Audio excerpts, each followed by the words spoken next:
Bulletin फटाफट खबरों में।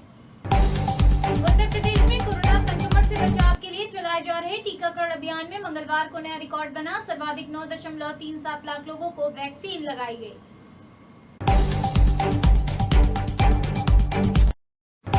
मुख्यमंत्री योगी आदित्यनाथ ने जनसेवा की मिसाल पेश करते हुए लोहिया संस्थान की महिला रेजिडेंट के फेफड़ों को प्रत्यारोपित करने के लिए 1.5 करोड़ रुपए की धनराशि जारी की है।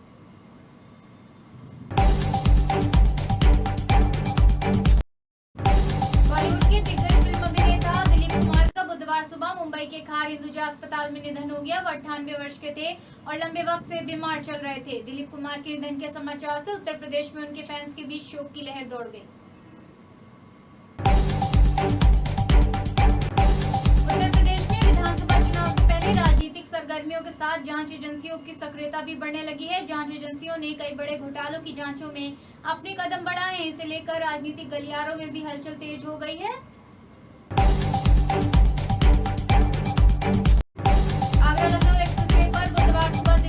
जा रही बस मैनपुरी में किलोमीटर संख्या 82 पर पलट गई। बताया जा रहा है कि ड्राइवर को नींद की झपकी आने की वजह से यह हादसा हुआ।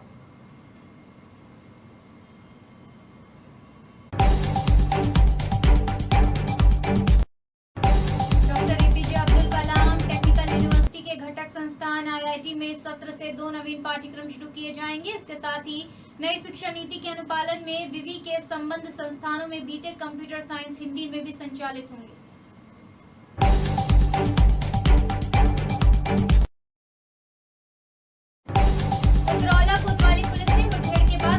के इनामी आरोपित गर्गे उर्फ नौशाद अली को गिरफ्तार करने में सफलता हासिल की है। उसका एक साथी अंधेरे का फायदा उठाकर भागने में कामयाब रहा। प्रयागराज जिले के नवगठित ब्लॉक श्रृंगेरपुर में ब्लॉक प्रमुख के लिए नामांकन पत्र खरीदने से सपा उम्मीदवार को फॉर्म लेने से रोक दिया गया। यह हरकत दबंगों ने की।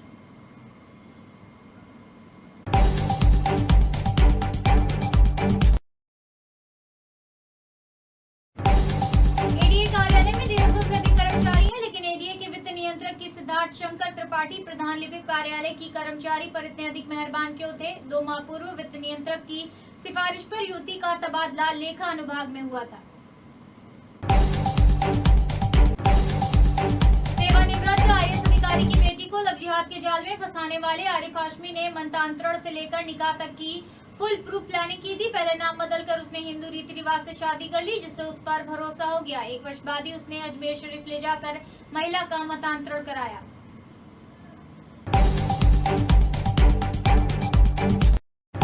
दिग्गज अभिनेता दिलीप कुमार का लंबी बीमारी के बाद बुधवार सुबह निधन हो गया। उनके परिवार और उनका इलाज कर रहे डॉक्टरों ने इसकी जानकारी दी। वो 98 वर्ष के थे।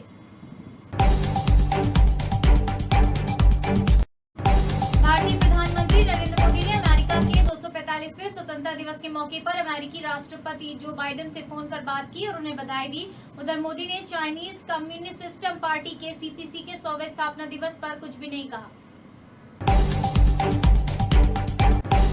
जयपुर नगर निगम ग्रेटर क्षेत्र में सफाई करने वाली कंपनी BVG से जुड़े कथित 20 करोड़ के रिश्वत मामले में राष्ट्रीय स्वयंसेवक संघ यानी कि RSS के क्षेत्रीय प्रचारक निम्बाराम का नाम राज्य भ्रष्टाचार निरोधक ब्यूरो की FIR में शामिल करने पर भाजपा ने नाराजगी जताई।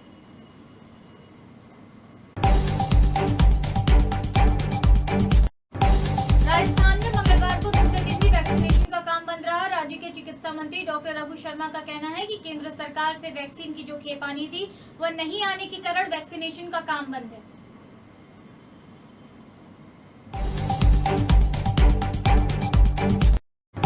नागौर में नाबालिग लड़की से दुष्कर्म का मामला सामने आया। आरोपी रोल कस्बे में नाबालिग लड़की को जबरदस्ती उठाकर ले गए थे और बेहोश कर उसके साथ सामूहिक दुष्कर्म की वारदात को अंजाम दिया।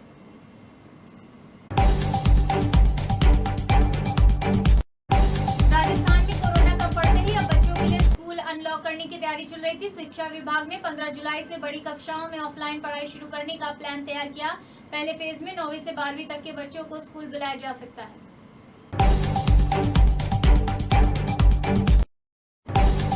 मेहनत करते जाओ, फल की चिंता मत करो। ऐसा ही फल ऊपर वाले ने राजस्थान के कन्हैयालाल को दिया है, जो कुछ सालों पहले तक सब्जी का ठेला लगाते थे, लेकिन आज फलों का व्यापार कर कन्हैयालाल राजस्थान के गोल्ड मैन बन गए हैं।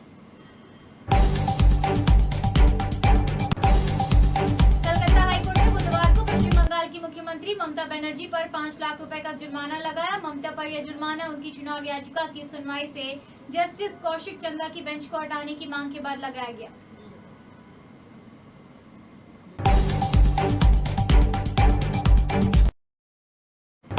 क्रिकेट ही नहीं बल्कि खेल की दुनिया में हर किसी को सफलता मिले ये मुमकिन नहीं है। यहाँ तक किसी की भी खेल में आगे बढ़ने के लिए हौसले और जुनून से कहीं ज्यादा पैसों की भी जरूरत होती है। यहाँ तक कि पैसों की वजह से कई बार सफलता की सीढ़ी चढ़ने से पहले आपको अपने पैर खींचने पड़ जाते हैं।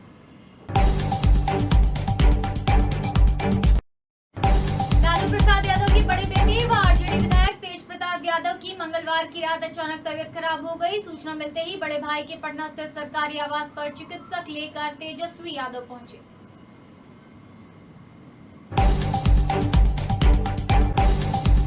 आध्यात्मिक नेता दलाई लामा ने बुधवार को कहा कि वह भारत में सबसे लंबे समय तक रहने वाले अतिथि हैं जो अपने मेजबान को कभी कोई परेशानी नहीं देंगे।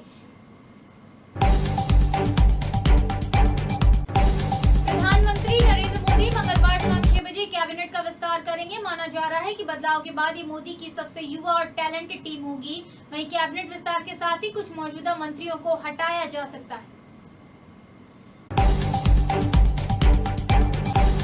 अलवर के तिजारा के बैंगनखेड़ी गांव में पुलिस की स्पेशल टीम ने 30 साल के युवक असरुद्दीन को गिरफ्तार किया जो टेलीग्राम पर इस्लामिक मीडिया ग्रुप बनाकर आतंकी संगठन जैश-ए-मोहम्मद, अल-कायदा व ISIS की नीतियों को प्रसारित करता था।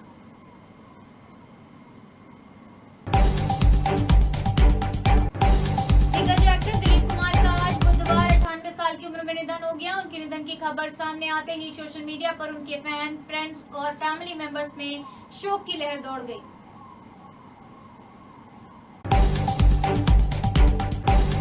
नाका के मोतीनगर स्थित राजकीय बाल गृह से भागी 5 संवासिनियों में से 2 को बरामद कर लिया गया है। बुधवार को एक संवासिनी सीतापुर से बरामद की गई। इसके पहले एक को मंगलवार को कानपुर के बिठूर स्थित गांव से पुलिस ने ढूंढ निकाला। मुख्यमंत्री अशोक गहलोत और सचिन पायलट गेमों के बीच जारी खींचतान को मिटाने की कांग्रेस प्रदेश प्रभारी अजय माकन की कवायद के बीच पायलट समर्थक विधायक ने तेवर दिखाए हैं। पायलट समर्थक विधायक वेद प्रकाश सोलंकी ने कहा कि अपने हक की आवाज उठाने के लिए हम दिल्ली और मानेसर गए थे। कोरोना की दूसरी लहर थम चुकी है। प्रदेश में ज्यादातर चीज अब नॉर्मल हो रही हैं, लेकिन अभी भी हवाई और रेल यात्रा के हाल बुरे हैं। देश का 12वां सबसे बड़ा एयरपोर्ट एक बंदिश के चलते यात्री भार व फ्लाइट संचालन के मामले में टॉप 15 एयरपोर्ट की सूची से बाहर हो चुका है। भारतीय महिला क्रिकेट टीम की युवा ओपनर बल्लेबाज शेफाली वर्मा और ऑलराउंडर स्नेह राणा को इंग्लैंड दौरे पर शानदार प्रदर्शन करने के बाद ICC ने दोनों को महीने की सर्वश्रेष्ठ महिला खिलाड़ी के खिताब के लिए नॉमिनेट किया है। उत्तर प्रदेश के गोरखपुर जिले के तिवारीपुर थाना क्षेत्र के इलाही बाग बंधे पर मंगलवार की देर शाम को पड़ोसी के घर में घुसे एक युवक की पीट कर हत्या कर दी गई। दिल्ली में पेट्रोल की कीमत 100 रुपए के पार जाने के बाद राहुल गांधी ने एक बार फिर केंद्र सरकार पर निशाना साधा। कांग्रेस नेता ने बुधवार को केंद्र पर आरोप लगाया कि मोदी सरकार टैक्स उगाही पर चलती है।